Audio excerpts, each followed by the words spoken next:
17 வயதில் தேசிய பளுதூக்கும் வீரர்களை பயிற்சியின் போது 270 கிலோ எடை கழுத்தில் விழுந்ததில் பரிதாபமாக உயிரிழந்த சம்பவம் அனைவரையும் பெரும் அதிர்ச்சியில் உறைய வைத்துள்ளது.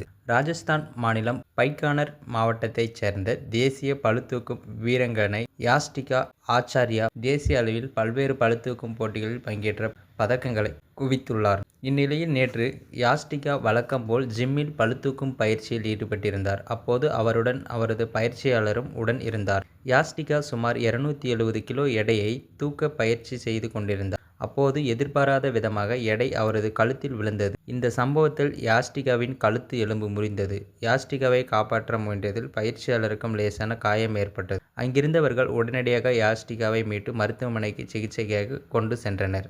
ஆனால் மருத்துவர்கள் வீராங்கனை யாஸ்டிகா ஏற்கனவே உயிரிழந்து விட்டதாக அறிவித்தனர். இந்த சம்பவம் வீராங்கனை யாஸ்டிகாவின் குடும்பத்தினர் எந்த வழக்கு பதிவும் செய்யவில்லை என்றும் பிரேத பரிசோதனைக்கு பிறகு யாஸ்டிகாவின் உடல் அவரது குடும்பத்தினரிடம் ஒப்படைக்கப்பட்டதாக போலீசார் தெரிவித்தனர்.